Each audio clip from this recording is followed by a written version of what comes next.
வணக்கம். ஆண்டாள் அருளிய திருப்பாவை பாடல் 23வது பாடல்.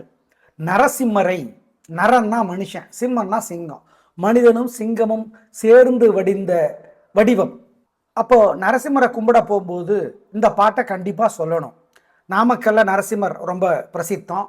அதே மாதிரி சிங்கபெருமாள் கோயில் செங்கல்பட்டு பக்கத்தில், அதே மாதிரி விழுப்புரம் சுற்று வட்டாரத்தில் பூவரசன் குப்பம், அந்திலி, சிங்ககிரி நரசிம்மர், அப்புறம் அகோபிலம் நரசிம்மர், அது ரொம்ப காட்டுக்குள்ள இருக்கு. அப்புறம் சோளிங்கர் லட்சுமி நரசிம்மர். இதுல நரசிம்மரை பார்க்கிற பொழுது இந்த பாட்டை சொல்லணும், அவ்வளவுதான். மாரி மலைமுழஞ்சில் மன்னி கிடந்துறங்கும் சீரிய சிங்கம் அறிவுற்று தீ உழித்து வேரி மயிர் பொங்க எப்பாடும் பேர்ந்துதறி மூறி நிமிர்ந்து முழங்க புறப்பட்டு நின் போதருமா போலே பூவை பூவண்ணா நின் கோயிலின்றிங்கனே போந்தருளி கோப்புடைய சீரிய சிங்காசனத்து இருந்து யாம் வந்த காரியம் ஆராய்ந்து அருளேலோ ரெம்பாவாய். நம்ம இறைவன் கிட்ட கேட்கிற வரத்துல ஒரு நியாயம் இருக்கணும். அப்படி இல்லைன்னா அவரு செக் பண்ணுவார். யாரு? பெருமாள். ஆனா அவர் செக் பண்ண அவசியம் இல்லாத மாதிரி நம்ம கேட்கறது தான் நல்லது. ஆனால் இந்த காலகட்டத்தில் கலியுகத்தில் எப்படியாவது ஜெயிக்கணும் அப்படிங்கிற ஒரு வெறி எல்லார் மனசுலையும் இருக்குது. அப்போ இறைவன் கிட்ட போகிறோம், கரண்ட் இருக்கக்கூடாதுன்னு அப்படின்னு சொல்லி திருடுறவர் பிரார்த்தனை பண்ணிக்கிறார். நாங்கள் சேர்த்து வச்சிருக்கிற பணம் நல்லபடியாக செலவாகணும்னு பணம் சேர்த்து வச்சிருக்கிறவர் பிரார்த்தனை பண்ணிக்கிறார். ஆகவே எல்லா வகையான பிரார்த்தனையும் இங்கே இருக்கிறது. அதில் நியாய தர்மம் உத்தேசித்து பண்ணணுங்கிறது தான் கான்செப்ட். அப்படி பண்ணலைன்னா அவர் காரியம் ஆராய்ந்து அருளேலோ ரெம்பாவாய் என்கிறார் பக்தை. நாங்கள் என்னத்துக்காக வந்திருக்கிறோம், என்ன கேட்குறோங்கிறத நீங்கள் செக் பண்ணி கூட கொடு. ஆனால் அவங்க ரொம்ப நல்லவர்கள், ஆயர்வாடி பக்தைகள். என்னத்தை பெருசாக கேட்டுற போகிறாங்கன்னா கிடையாது. ராஜ்யத்தை கொடு கிடையாது. பூஜ்ஜியமாக இருக்கிறோம், கொஞ்சம் மாற்று, அவ்வளவுதான். இதைத்தான் கேட்குறாங்க. நீ யாரு? மாரி மலை முழைஞ்சில் மன்னி கிடந்துறங்கும் சீரிய சிங்கம் அறிவுற்று தீ விழித்து வேரி மயிர் பொங்க எப்பாடும் பேர்ந்துதறி மூறி நிமிர்ந்து முழங்க புறப்பட்டு. சிங்கம் வர்றதை அப்படியே பிக்சரைஸ் பண்றாங்க. ஆம், குகை தூங்கிட்டு இருக்குது சிங்கம். பொதுவா சிங்கம் அதிகமாக தூங்கக்கூடியது. அதுவும் ஆண் சிங்கம் ரொம்ப அதிகமாக தூங்கும். பெண் சிங்கம்னா வேட்டையாடி இரையெல்லாம் எடுத்துட்டு வரும். ஆம், ஆகவே மழை பொழிகிறது, மலையோரம் குகை, நல்ல சுகமான இதமான வெப்பநிலை. சிங்கம் தூங்கிட்டு இருக்குது, திடீர்னு முழுகிது, கண்ணை உருட்டி உருட்டி பார்க்குது. தீ கனல்கிற விழி அப்படியே தன்னோட பிடரிய சிலுப்பிக்குது. சிங்கம் ஒன்று புறப்பட்டதே அப்படிங்கிற பாட்டை கேட்டிருப்பீங்க. அந்த மாதிரி தான் உதறி உடம்ப ஒரு உதறிக்குது.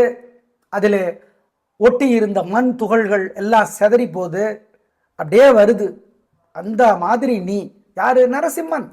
ஆகவே நரசிம்மனை வழிபடுகிற பொழுது பிரகலாதனை நினைச்சுக்கணும், நாரத மாமுனியை நினைச்சுக்கணும், கையாது தேவியை நினைச்சுக்கணும். யார் கையாது தேவி? பிரகலாதனோட அம்மா.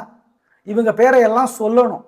ஆகவே அப்படி நீ வர்ற கம்பீரம், ஒரு நிமிர்வு, கம்பீரம். ஒரு ஆணவம் வேற, கம்பீரம் வேற. நிமிர்வு வேறு, திமிர் வேறு. என்னிடம் உண்டு கம்பீரம், என்னிடம் மட்டும்தான் உண்டு ஆணவம். ஏனென்றால் யாரையும் ஒற்றையாக இறைவன் படைப்பதில்லை. அதற்கு இணையாக இன்னொரு இடத்தில் இன்னொருவர் வருவர். அப்படியே ஒற்றையாக இருந்தாலும் கொஞ்ச காலம்தான். முன்னொருவர் இல்லை பின்னொருவர் இல்லை அப்படிங்கிற அளவிற்கு பல சாதனையாளர்கள் இருந்திருக்கிறார்கள். ஆனால் அதை உடைக்கிற மாதிரி இன்னொருத்தர் வருவர். அப்படி வரலன்னா இதுவரைக்கும் வரல, அவ்வளவுதான். இனிமேல் நிச்சயம் வருவர். இப்போ கண்ணதாசன் அளவுக்கு பாட்டு எழுத யாராலையும் முடியாது, இன்னைக்கு வரைக்கும் அதுதான் உண்மை. அவர் அளவுக்கு வாலியாலும் முடியல, வைரமுத்தாலும் முடியல, இவங்க 2 பேராலேயே முடியலன்னா அப்புறம் யாரு பண்ணிட முடியும்? இது வரைக்கும், இந்த நாங்கள் பேசுகிற இந்த தேதி வரைக்கும். ஆம், உண்மைதான். விமர்சகர்களை வேணா கேட்டு பாருங்க. ஆனா இனிமேல் வரலாம். ஆகவே அப்படிப்பட்ட நிமிர்வு, கம்பீரம், தன்னம்பிக்கை, தன்னைத்தானே புகழ்ந்துகளாமா? தன்னை மறுதலை பழித்த காலையும் தன்னுடை மன்றத்து ஓலை தூக்கினும் தான் தற்புகழ்தல் தகும் புலவோர்க்கே என்று ஒரு பாடல் சொல்லுகிறது. தன்னைத்தானே புகழ்ந்து கொள்ளலாம் என்று சொல்லுகிறது. எனவே நரசிம்மரை சிங்க வடிவில் பெருமாளை பார்த்து ஆண்டாள் பிரார்த்தனை பண்றாங்க. நீ யுனிக், உன்ன மாதிரி ஒருத்தன் கிடையாது. ஏன்? ஒன்று மனுஷனா, மனுஷன், சிங்கம், தேவன், ராட்சசம், எல்லா வடிவமாகவும் அது இருக்குல்ல. ஆகவே அற்புதமான வடிவம் அது நரசிம்மம். குறிப்பா மனிதன், சிம்மம். அப்புறம் எங்க சார் ராட்சசன்? மனுஷனோட பெரிய ராட்சசன் உண்ட? மனுஷனும் சிங்கமும் சேர்ந்த தெய்வீக வடிவம் நரசிம்மர்.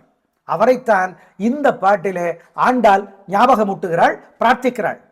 அந்த பாட்டினுடைய அமைப்பும் பாருங்க ரொம்ப கம்பீரமா இருக்கும். மாறி மலை முழஞ்சில் மன்னி கிடந்துறங்கும் சீரிய சிங்கம் அறிவுற்று தீ விழித்து கசட தபர அப்படிங்கிறது தான் வல்லினம் தமிழ் இலக்கணத்துல. அந்த கா, சா, டா, தா, பா, ரா இதெல்லாம் இந்த வார்த்தை, இந்த எழுத்துக்கள் உண்ட வார்த்தைகள் இந்த பாட்டுல ரொம்ப அதிகமா இருக்கும். நீங்க படிச்சு பாருங்க தெரியும்.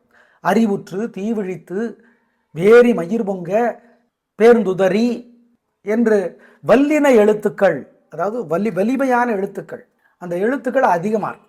நீ உன் கோயிலுக்கு வா, சீரிய சிங்காசனத்து இருந்து உன்னோட சேர்ல உட்காந்தீங்கன்னா தான் உனக்கு அந்த கம்பீரம் வரும். இல்லைன்னா எங்களை மாதிரி சாதாரண ஆளா உன்னையே நீ நினைச்சுக்குவ. எனவே நீ உட்கார், ராஜா மாதிரி, இந்த உலகத்தினுடைய ராஜா, உலக நாயகன் உட்காந்துட்டு எங்க விண்ணப்பத்தை செக் பண்ணு, அனலைஸ் பண்ணு, அசஸ் பண்ணு, கொடு. பட் பார்த்துரு, எங்க ரிக்வெஸ்டிஷன், எங்க வேண்டுகோளை படிச்சு பார்த்துரு. அதைத்தான் ஆண்டாள் இந்த பாட்டிலே சொல்லுகிறாள். ஏன்னா சில நேரம் நம்ம கேட்கறது நியாயமா தர்மமான்னு கூட தெரியாது. நம்ம ஆசையில கேட்குறோம் இல்லையா? நமக்கு ஆசை அதிகம் இல்லைங்களா? ஒருத்தருக்கு 60 வயசுல மரணம் கொடுக்க வந்தார் யம தர்மன். என் பேரன் கல்யாணத்தை பார்த்துட்டு போயிடுறேனே. சரி, 65 பேரன் கல்யாணம். அப்பா வந்தார், கொள்ளு பேரனை பார்த்துட்டு போயிடுறேனே 70. இப்படியே தள்ளிக்கிட்டே போகும். ஆக மனுஷனுக்கு ஆசை நிற்காது, அளவு இருக்க போதும் அப்படிங்கிறது. அப்போ கூட சார் சாப்பாடு அன்னதானத்தில் போதும்பாங்க சார். அப்போ கூட இப்போல்லாம் பார்சல் வாங்கிட்டு வந்துடுறாங்க. ஆம், பிரசாதம் வாங்கிட்டு இன்னும் ஒரு எக்ஸ்ட்ராவாக வாங்கி எதுக்கும் இருக்கட்டும் அப்படின்ட்டு. ஆகவே அந்த மாதிரி எல்லாம் நாங்கள் வேண்டுகோள் வைக்க மாட்டோம். இருந்தாலும் எங்கள் வேண்டுகோளை ஆராய்ச்சி செய்து அனலைஸ் பண்ணி சீர்தூக்கி பார்த்து எனக்கு வரம்தா என்று ஒரு ஆயர்பாடி சிறுவி கேட்பது மாதிரி இந்த பாட்டு அமைந்திருக்கிறது. லட்சுமி நரசிம்மரை இந்த பாட்டு நினைவுறுத்துகிறது என்பதால் தசாவதாரத்தில் 10 அவதாரம், மச்சம், கூர்மம், வராகம், வாமனம், சிம்மம், பரசுராமன், ராமன், பலராமன், கிருஷ்ணன், கல்கி, இதுல நரசிம்ம அவதாரத்தை இந்த பாட்டு நினைவுறுத்துகிறது என்பதை ஞாபகம் வைத்துக் கொள்ளுங்கள். நாளை பார்க்கலாம். நன்றி, வணக்கம். நோயற்ற வாழ்வே குறைவற்ற செல்வம். உதயம் நேச்சுரல்ஸ், தரமான இயற்கை பொருட்கள் உங்கள் இல்லங்களை தேடி.